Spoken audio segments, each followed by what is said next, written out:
once before last December with Chris Nealon and Stephanie Young, and then Chris Nealon delivering the annual George Oppen Memorial Lecture. We're repeating that pattern this year for the second time, and we have Ariel Resnikoff will be giving the Oppen lecture on Saturday night, 7 p.m.-ish. And really glad to have Ariel back in the Bay. I think we got a little too much on that mic, Paul. Just a little down. Yeah, we're getting a little bit of hummy feedback. And then we've asked Lindsay, Choi to join Ariel tonight to each read their work. And Lindsay is going to appear first. And I will just let you all know that Lindsay is based in Berkeley, the author of Transverse from Future Poem, which is right here in my hand, and came out in 2021 and was a finalist for the 2022 Lambda Literary Award in Transgender Poetry. And the chapbooks, well, the one I have in my hand is Who Can Remember His Past Lives? And from the Belladonna Chaplet series this year, 2022. And there's an earlier book called Matrices from Spect Books in 2017. They are a Kundiman Fellow and a PhD candidate in English at UC Berkeley, and with Noah Ross running the Chapbook Press. Munio. See? Moon-io? Thank you. Oh, it's the Moon and Io. It's the Moon and Io, but Munio also works. Well, Munio, Moon-io. Thank you. There's an extra O in there, too. That might be a 0. And visit them at lindsaychoi.com. Please welcome Lindsay Choi.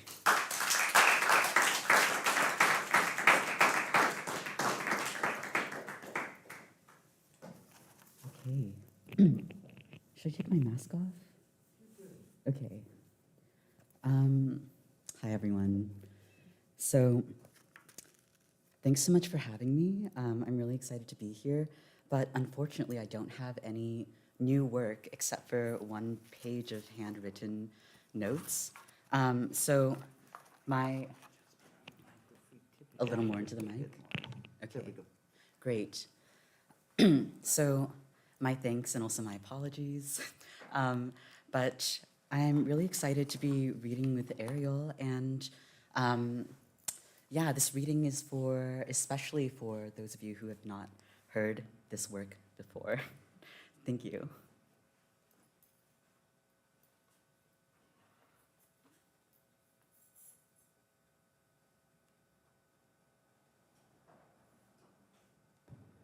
Revision. Moon, moon. Moon, moon. Door, moon. Dear moon. Dear doll. Oh, ow. I mooned over you, but then my body failed to capture one lock of refined sleep. Oh, naman, but one mean word, and you sent me into orbit. And how I waited to cross the Nagai Ridge, if only slap your withered white buttock into rapturous swoon. And how I longed to run to you like mangled deer through the doorway of your mouth. In I weave my wires through the loopholes of your language, and rebel loose and moon over you cast over my old children, over me. Relation. Yeah. Today slaughtered, melancholy. Slaughter Simmons, today slaughtered, Darwin's slaughter Simmons, Darwin's slaughter Simmons, Naskell sings with unto with Simmons, like Naskell sings unto with like Naskell sings told to Darwin Simmons, as like always lost told to Darwin as anyway, the difference is eyes, I will be Rosa Simmons, the difference is eyes, the ability to Rosa Simmons, the difference is from the frequency cheese, economic disease, and to the reason to narrate economic functions, and to meats and dairies, and shall body flesh, I will live with Simmons, so that knowing that body flesh so close sometimes, so what try knowing of everyone so close, all sometimes, absurd try Darwin but almost absurd. Relation. Good. To think yourself all alone with that. All alone with that honey. To think voices let alone that rumble their honey. I think cure all again with that honey. I think voices let us all rumble their honey. Other, I think in a cup again. Honey. Skin sniffling like a skull. In a cup. Other, in a cup. Through. Honey. Skin in a cup. In a cup. Through. Relation. Sheen. I've never seen them when tempted. Only drank its cream. I know the moon when it's inside. When I'm pulling its clothes.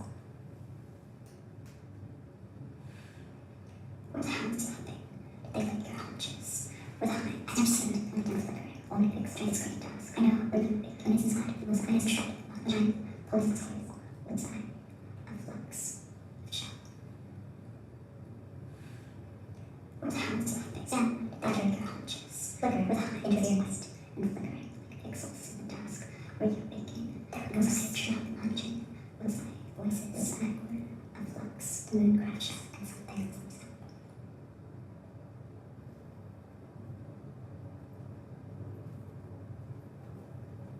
Relation. Coordinates, directions, data. A wind guidance, weather, calculations, scale, abilities, and act. By something alive, moving towards, moving south, hours, and war jump, nightfall, and no flat, stability code. Where sense appears when matters the body consist of, or indeterminate, indeterminate, at once, but, sobering, moon-shaped.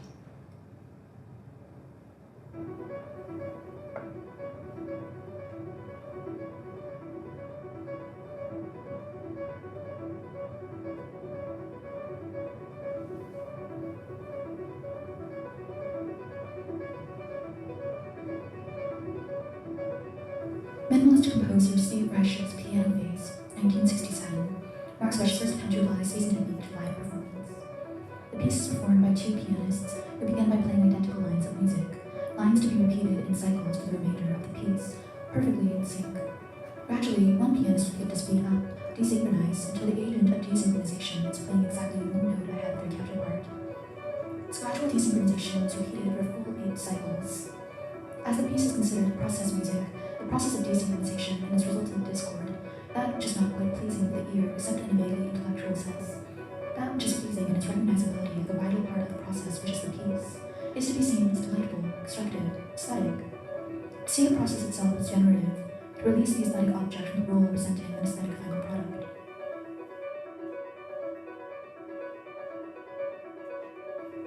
She understands why it is that certain words sound like the reference.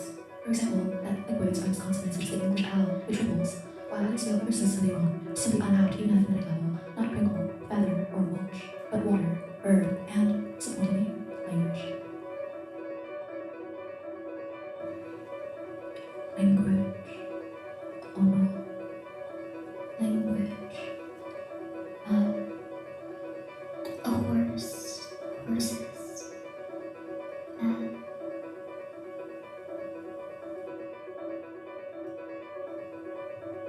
According to Steve Reich, music is a gradual process. Process music is not to be thought of as that which reveals the process of composition, but rather pieces of music that are literally processes.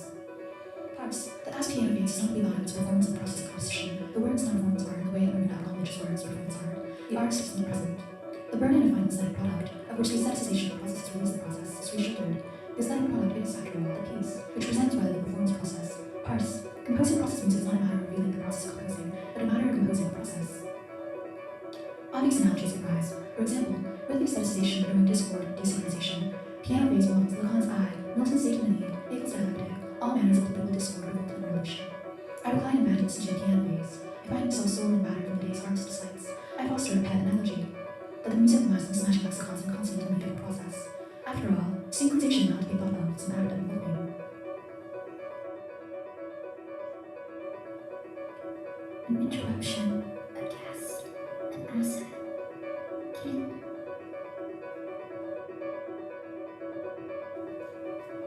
Everything I have read up to a certain point has hurt me. What had once left me reeling has become a matrix. I walk to the fields and collect my harvest. Now it is a matter of finding the exact point and orientation of the hurt. What crop is left unreaped?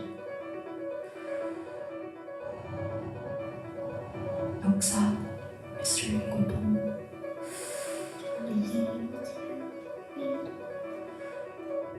What doesn't come due on the page is all of the screaming. Anne Boyer writes in Martins Against Women, a friend who has a job as a telephone transcriptionist for people who can't hear has had to face the problem of what to do when one party he's transcribing is sobbed. I face a similar problem, except I'm always, just constantly, screaming, and there's absolutely no way to get it on the page unless I superimpose a large screen over the entirety of each page, which of course has complications thanks to the infinite scroll capabilities of web pages. I simply don't have an infinite screen.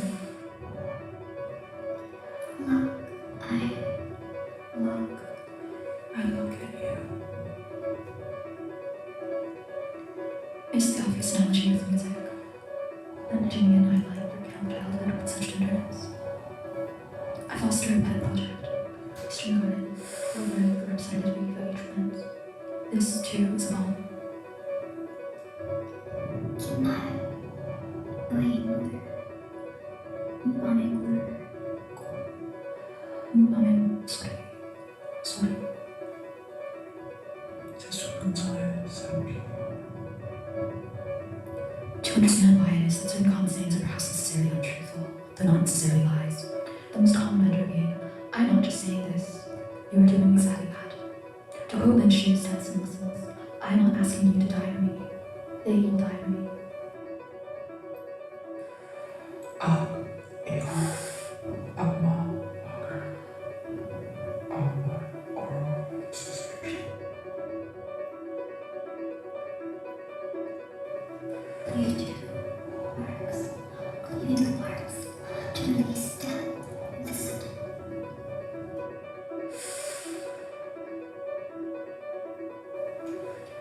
To observe how certain acts of speech work to silence others, a point which Ray Lincoln argues in her article Speech Acts and Unspeakable Acts. In her effort to decry rape and pornography, pornography as rape, pornographic rape, speech act of rape, Langton works through her argument with such philosophical rigor, icy precision, which, at its core, despite its extreme eloquence, only negatively inscribes how it is that silence feels like its visual metaphor, spectral or non-existent, as some silences have no visual presence, which is not to say no body. Some potential rape to hear that woman cannot be decided. Something about an object of rape.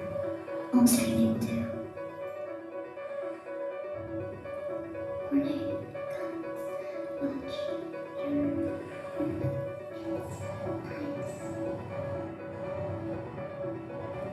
To see a stranger and to see reflection, fantasy is fantasy of raping, desire and self-desirable, to desire, desire, to desire, to desire, to desire, desire, to desire, desire, desire, to desire, to desire, desire, to desire, desire, to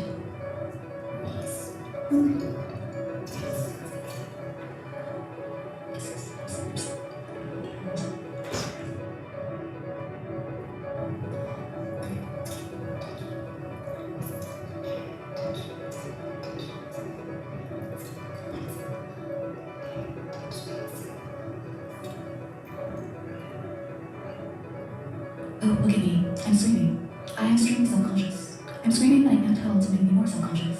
That certain people are looking at me, or that certain people aren't. I have to add other words to more correctly describe the emotion. Scream, desire, scream, shyness, scream, screaming. Look, I covet you for the glow. At this time, it's 17 p.m. PST, 17 April 2016. Steve Rice Shops Rice Operator S. America's greatest living composer. Ellipses. Bill Schwartz. Ellipses. The most original and leader of our time. The New Yorker. Page line by @Uzi_New. You may visit his site at www.steverice.com.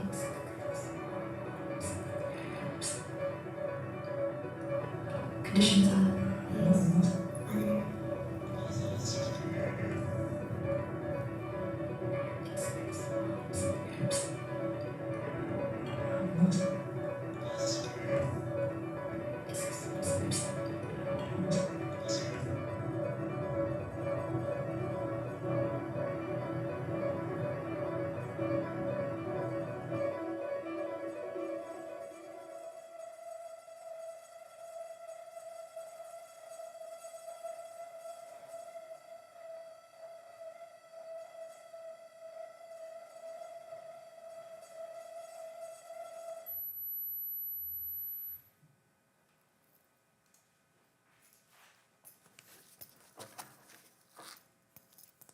Okay. So those are the first two portions of my first book, Transverse. And thanks to Elliot De Silva, who created the piercing tone that you hear at the very end of the mix. I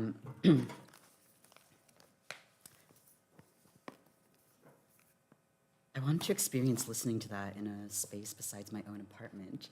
It's the first time I got to play it in front of other people, but as you may have noticed, my voice has changed significantly since the moment that this was recorded.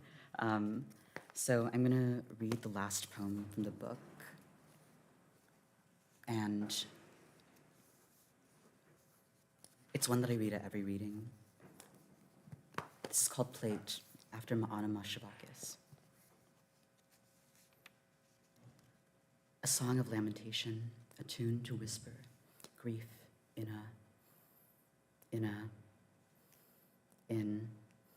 lamentation, in to place meat in a jug. Jug. Wine, flowers, revelry.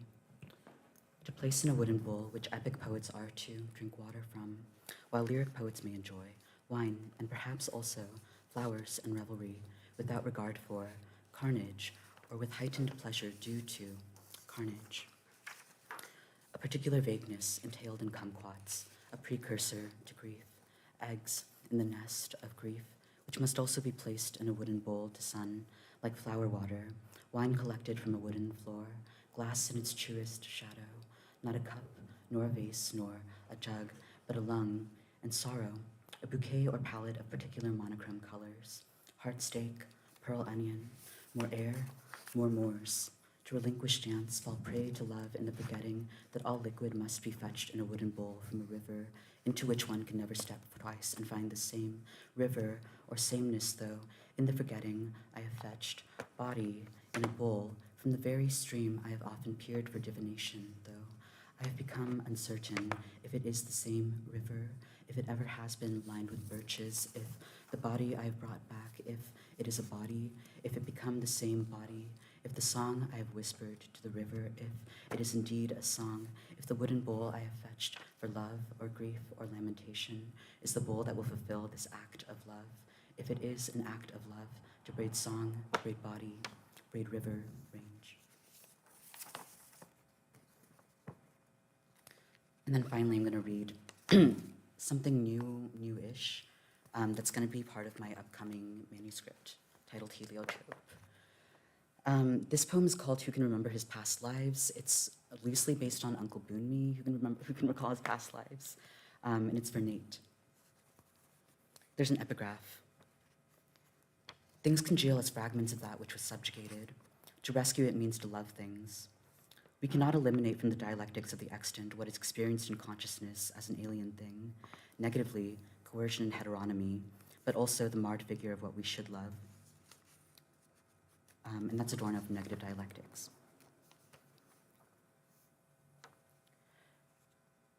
Enter the scene of the blue bull bellowing, the pillar of smoke. Scales grow over your eyes. Your limbs grow heavy with mercury. She appears to you to be a semi-synthetic substance. Your kidneys fill with fluid.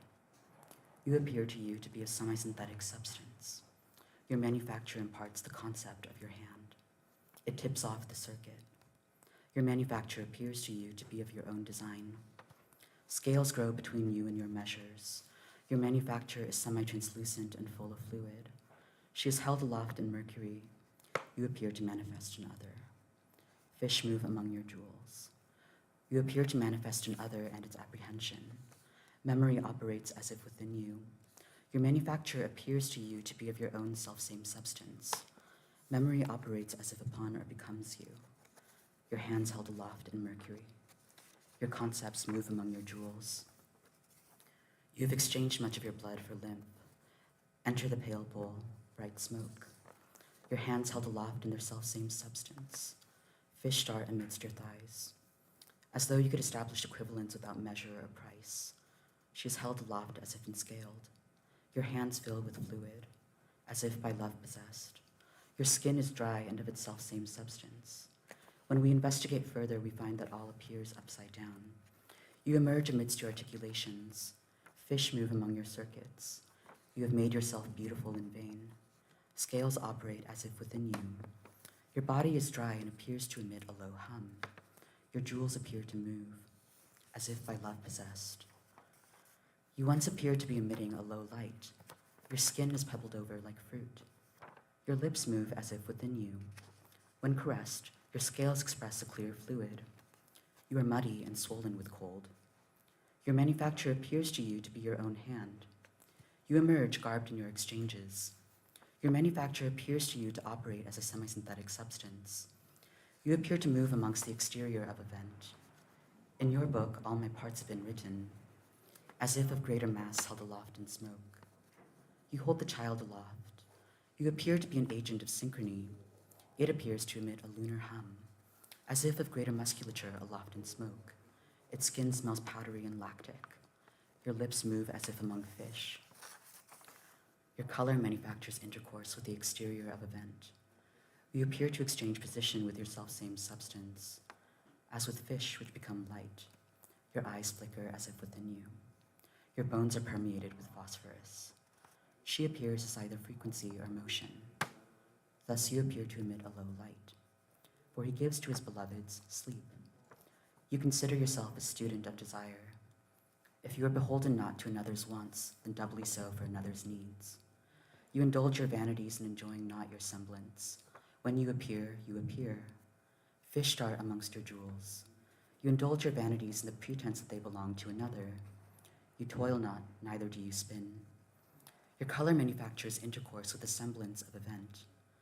When you appear, you are become one or several birds.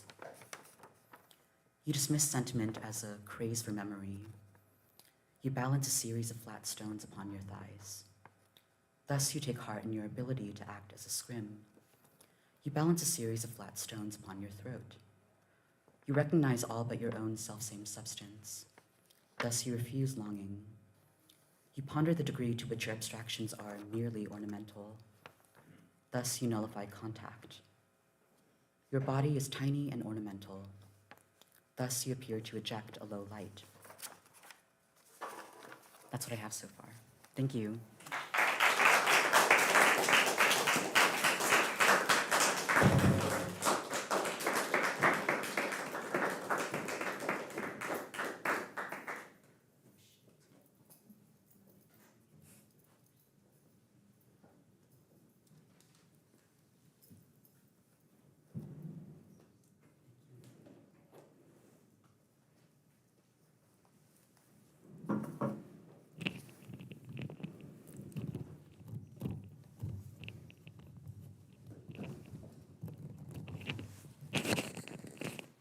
I think I got, yeah?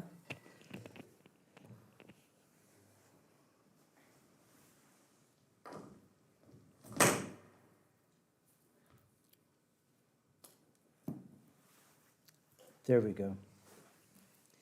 Thank you, Paul. Thank you, Lindsay. And I'm going to, I remembered to take off my mask this time. It's hard to remember that on and off business. Ariel Resnikoff is a writer, translator, editor, and educator. Most recent works include the poetry collection Unnatural Bird Migrator, this one, which comes from the operating system in 2020, and the chapbook Raisin in Every Bite from Furniture Press 2022. And some of this is online. What, you sent me the link recently. Yes, yes, yes. Thank you. And with Jerome Rothenberg, they did the translingual epistolary collaboration called A Paradise of Hearing last year from a press called The Swan. Ariel's books, poetry, and essays have been published widely and appear or forthcoming in multiple magazines. He's a translator of Yiddish and Hebrew poetry and prose, and his own writing has been translated into and published in German, Russian, Spanish, and French. He has taught poetry, translation, creative nonfiction, and multilingual diaspora writing at the Center for Programs in Contemporary Writing at the University of Pennsylvania and at BINA, the Jewish Movement for Social Change. In 2019, he received his PhD in comparative literature and literary theory from the University of Pennsylvania, and in 2020 was selected as a Fulbright U.S. Scholar in Translingual Poetics. So please welcome Ariel Resnikoff.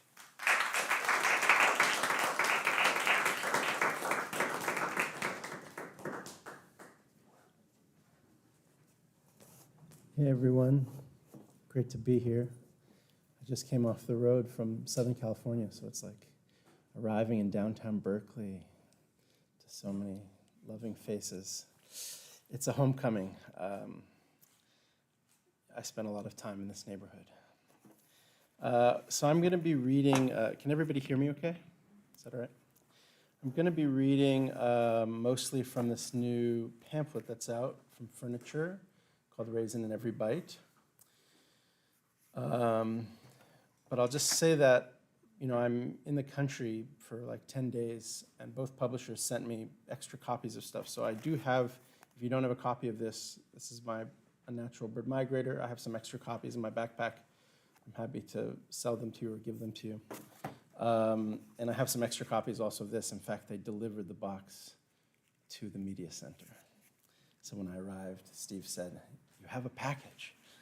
And if I have time, I'll read some new poems too. Let me set my watch. All right. I'm going to start with some poems from here. So this is called Raisin in Every Bite, which is a gloss from this Resnikoff poem, which I'll talk about on Saturday. His platform is a writer of verse, and he says, "Salmon and red wine and a cake fat with raisins and nuts. No diet for a writer of verse." So raisin in every bite is this, and I was sure that raisin in every bite was a phrase that, had been used in some commercial somewhere. Searched and scoured the internet. It's not. I thought the Raisin brand should have run with it, but I'll start with the title poem of the pamphlet. And the pamphlet is a selection. Christoph reached out to me and said, "Do you have anything around between 20 and 25 pages?" This is a selection from a new full-length book that I've been writing called Poems with Friends and Ghosts.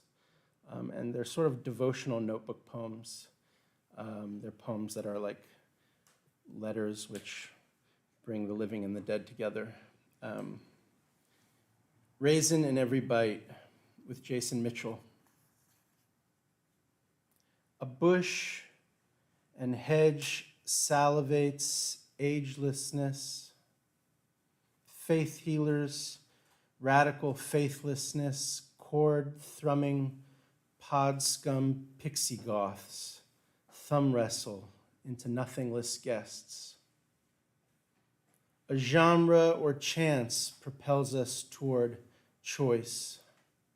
Chants instill anti-silence cannabis rituals as Peter Cully's gorgeous bearded figure approaches with glasses of Canadian Club in the shape of chess pieces. BB raises a bishop. PC reads Clarice Lispector's Agua Viva aloud, and I recite sweet Aramaic snake songs, Wienkant Abekite, in perverse intrusions of non-capital-oriented throat clusters. A seed pops in pipe till match-lit sonrisa cobras copa duet. PC sleeps in hemp linen fringes, floats down. Don't frown, y'all. The secret, louche, good life, tonic, longing, raise thousands of kith, faded believers toward double eternity, double living, creaturely futures. No secret at all. Just high-ass catnip talking lit pasta friends, hanging out, yelling over a table, or soon breaking herb braided shreds on fragrant light and smoke. This next poem starts with an epigraph from Jean Genet from Querelle. Words never reveal him, they do not really define him at all. On the contrary, they seem to enter through his mouth, to pile up inside him, to settle and to form a thick mud deposit out of which, at times, a transparent bubble rises, exploding delicately on his lips. Bits of argot, forgot, whole words fell out, cracked onto concrete. JG greets PC's cattish fish fry lips, tight bell bottoms hugging his ass.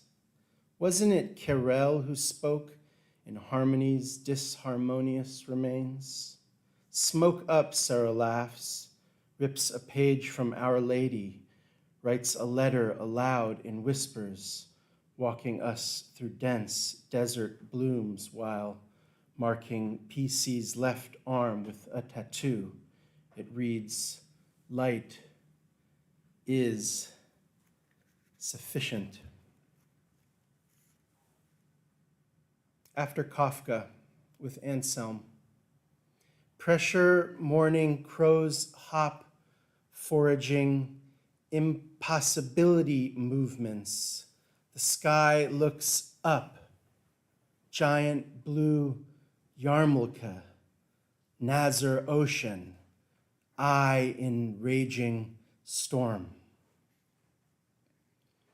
Precisely as to you, and this starts with an epigraph from Dickinson, one need not be a chamber to be haunted. One need not be a house. The brain has corridors surpassing material place. In muddy nests, sounds slosh over pots, stream over stones, heavy, weightless river winds bewildered, in sensuous accompaniments, immense sorrowful mess and horror. Such odd, inexplicable beauties search out relation to, learn the word for pain, for pine corn or pine cone or acorn, repeat it to share in the riches with everybody. Tiny Palestine sunbirds play on fringes, strings and winds, river foams, hovering hummingbird-like creaturely loves sit and glow and shimmer under sun heat, speak in sweet, thin beak songs. I want to learn the word for pinecone, for acorn, for pain, without saying it. In deepest languages, wildernesses, lush inflections rise up from frozen winter soils and tongues, entangled droolings, last, least, speaking through sleep, letting sleep speak, forgotten memory. The exchange of hunger for thirst. And that's a line from Barbara Guest. Some of these poems I sort of will almost snip even a piece of a line from a poem, and then it becomes the title, and I give the poet's name in parentheses, just the initials. So this is The Exchange of Hunger for Thirst, BG. I wanted to send you a poem dedicated to Barbara Guest. In early morning dark, I get up, smash up cashews for Z, mix in raisins, peel whole apples, and Barbara's name is just there, scribbled in my handwriting. A notebook meditation, daily ritual like marking the calendar or making the bed. We'd been calling our poems residues, imagining them in cracks and crevices, scraps as I.J. Siegel on factory tissue papers. To will the nightmare away is not the same as waking up from it, you said. Asleep, we awoke to a recording of Barbara reading at the Library of Congress, 1960, quote, "It makes us see someone we love in an acre of grass. And God, did I want to respond to that call, to Barbara's cadence tuned and intoned as sliver and ram's wool, on fallow crease and bumps its way into the poem, a yet unseated sound resounding in atmosphere. There's always text, which sometimes soothes the pain, sometimes intensifies it. If I sent you anything, it was definitely coded in smashed up cashew residue. Everything is these days. We joke about joining the elephants. Beauty of our everyday, movements, turns, streams toward streams, wandering into clouds and air. That's Barbara. Somehow we find time to pass notes back and forth. I write my dream about you and Barbara in my notebook, but never send it, only read it to you over Zoom.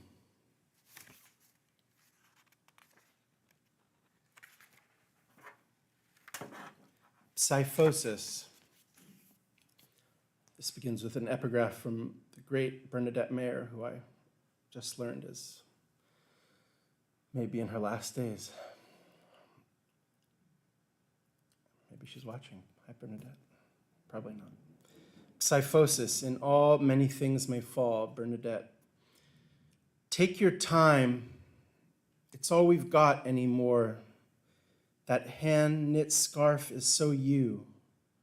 Gorgeous, talkers in the dark, warbler, heart magnitude seepage.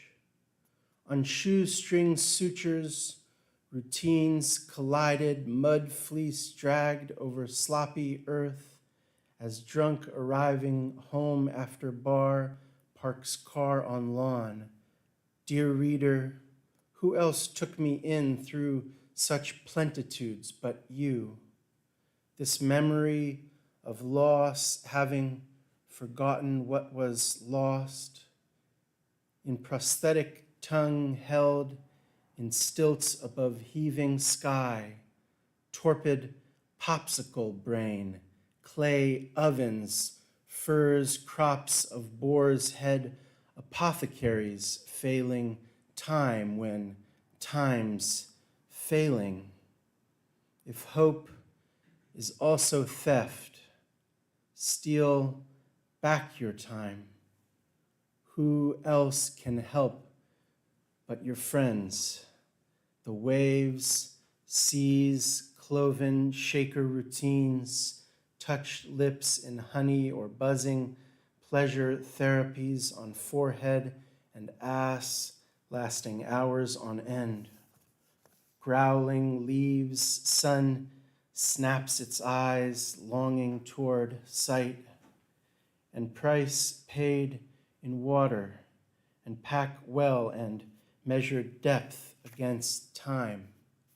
Hope turned to horror, headline reads. That's what's meant. No shower on earth can wash away. Watchfully, Luke, pathetic, proverbial blessing of the nadar. May the evil eye keep far from here our little carbon spot in the shape of a great battery, a shifting, alive mosaic looking back at powdered mouth, scowling wild dogs on every hill, sound cries, endure disintegration in cells before our ears.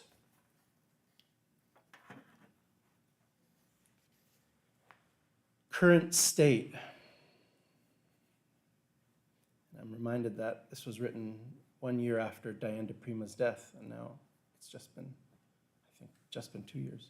Current state. Reading Diane this morning when Sarah texts, on the bus to Dresden, the language shall be my element, I plunge in. That's Diane. 1 year and 1 day today without her in the world. The wisest, silly jokester, Sarah texts. Diane's poem, raised up in good humor, her poems from breathing bodies into air. Entropy trance. On warm jellyfish blinds, reminder dings and reminds BB, PC, Friday, 7:30 a.m. Singing Sabbatean sleep hymns in anticipation, wakes to pee, texting the already awake on different time zones, half asleep, still longing for bed. What can I write this morning about JG, who visits my office each night through bomb shelter door, smokes deep in words, mud ash from talking dirt, moistening lips into saliva bubbles?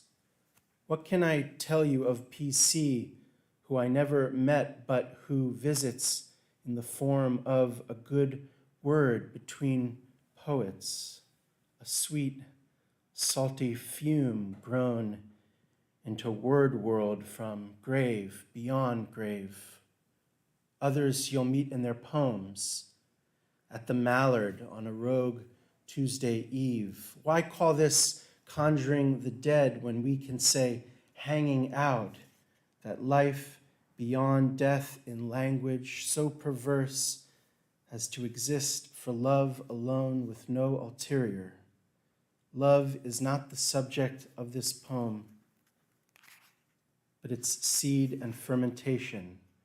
You who inhabit this poem with me, you reading this now who dwell in poem's ecology, cook dank food on a shoestring, feast in language, epicureal. Peter contacted some in life and through his poetry in the lives of others after death. Peter, who dwells in poems with us, poet ghost, bless this song, sounding dunes of words rain down in golden hash oil. I described this chapbook, by the way, this morning to someone as being involved in cannabis worship, and they were like, cannabis worship? So anyway, I'm sure you're hearing that a little bit. Can't say exactly what I mean by that. You can sort of imagine it. Herodotus writes that the Scythians would throw hemp seeds onto the sauna, and they would actually sort of hotbox the sauna. So that's what I have in mind for this book. It's like we're all hotboxing right now. Okay. On stumbling on Frank at the Free Library, and this begins with a line from Frank O'Hara, or a fragment of a line. In sensuality, I find a harvest dawn. That's Frank O'Hara. As flabbergasted, ghastly ghosts slink in crisscrossing patterns across a crowded page, Frank sips, sups, sits down with Attar and me at Silo Cafe, orders a papaya juice on ice, says to say hello to Harry, her father's long-lost friend sitting one table over. The fire pit's heavy ash covers feet in bare soot bird bath morning. Night's cached ends light, slightly sunk, we peel grapes into finger wine. Splash puddles of blonde hash pollen on our eyelashes. Frank takes a call from Bilal's youngest son, the poets. Stop by for a drop. Bring Attar and Ariel on a cool September promenade overlooking the Medina. Pillowy cakes and biscuitim over thick, muddy coffee. In crust, cracked alleys, letters calling back our dead, color our eyes. In bodies setting, sat in quiet Aleppo synagogues, our footsteps burnt at every hand, forests shudder ceaselessly, disturbed. Frank coughs into my arm, intimate as a child, muttering spontaneous hymns from inward thicket. Father of sound, wake, harps fallen to earth. And that last line is O'Hara. I'll read just a couple more. Still under. Well, this one is for Bernadette. I've been thinking about her. Dream in DF. A group of us in the street for a reading in DF, which might have happened, but never did. Bernadette's the honored poet, and we read, all of us together in a square to a great crowd. Everybody's translingual, it seems. Our poems and conversations slip easily between English and Spanish. Bernadette closes with a fave, quote, "If I suffered, what else could I do?" And we retire to an outdoor bar a block from the Trotsky residence. The bar, I should mention, has a moat and crocodiles in it, snapping away. But we are not afraid. Order large glass nargilas and mezcal with mint on rocks. Smoke giant plumes of hibiscus lemon shisha over backgammon tables. Bernadette leans over to me, this is sort of a true story actually, and suggests we poison some fascists. "I'm an old poet," she says. "I'll do it, and they can throw me in jail. And you're a young poet, Ariel. You can clean up the mess." Laughs. Phil almost chokes. A siren sounds, breaks dream frame for a sec. It's the police. They've come to murder someone. You see what I mean, Ariel? But the cops are clumsy. They're not expecting the moat and tripped suddenly as one ugly wall into the crocodile waters. A horrific scene ensues, which we flee, relieved and not overly worried about the cops, like the Egyptian army after Exodus. Free, we cut out to a 24-hour taqueria and order chicharron prensado tacos to share, rum springer galore, washed down with cold horchata. Someone's schlepping a typewriter, probably Bernadette. And we sit down in the street to feast and drink and write you. I'll end with one last poem, which is the first poem in this book, and it's called Dream in East Bay. I think we should, in this very East Bay location. Dream in East Bay, and it begins with two epigraphs. The first is from the medieval French commentator, Jewish commentator, Rashi. "The small light the large," that's Rashi. The second is Bob Kaufman. "Ask those Hebrew ecstatics up there on the trees of sorrow, mystic blood fruit picked in the season of the dead." That's Bob Kaufman. Bob Kaufman appears at a South Berkeley catch-out. Smells of sweet, aromatic cannabis and sweat. We meet under orange tent, blue tarp, ash cloud sky. "No measure for misery in history," Bob says, turns to everybody, nobody. "I come here to meet Bob in my sleep, where he meets me in poems where we speak.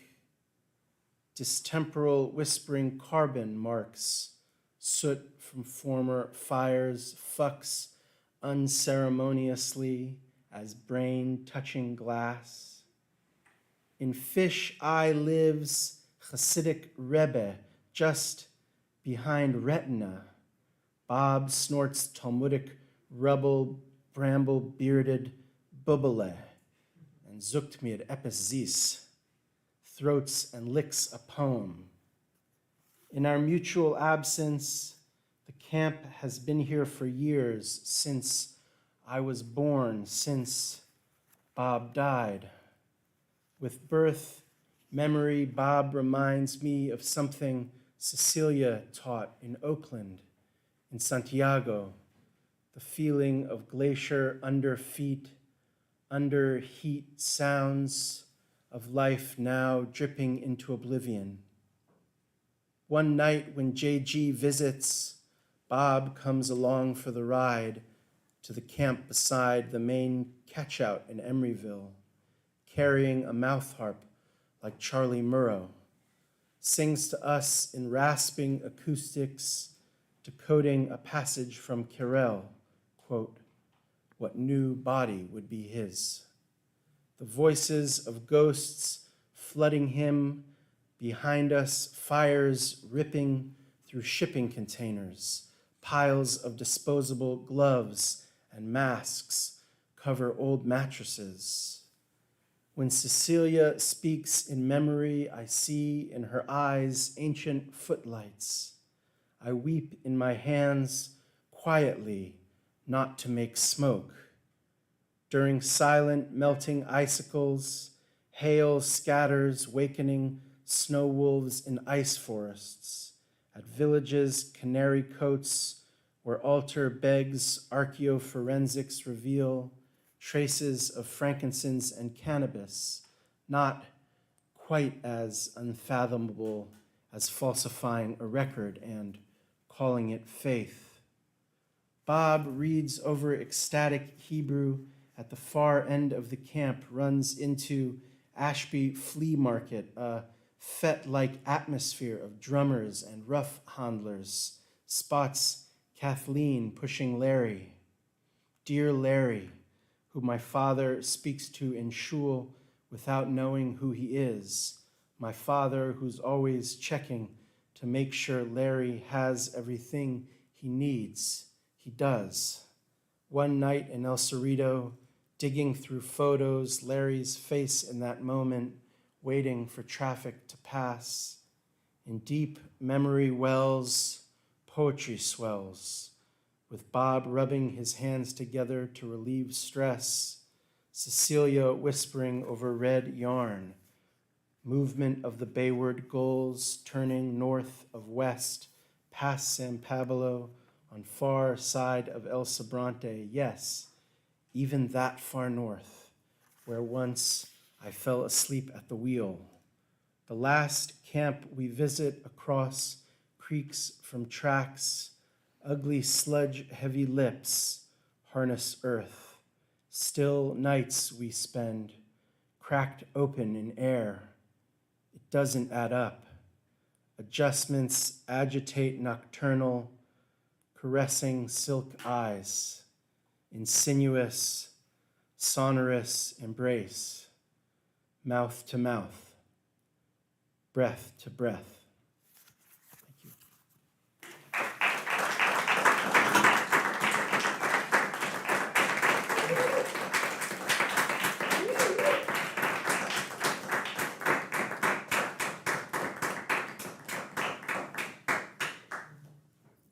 Does anybody want to ask questions of the poets?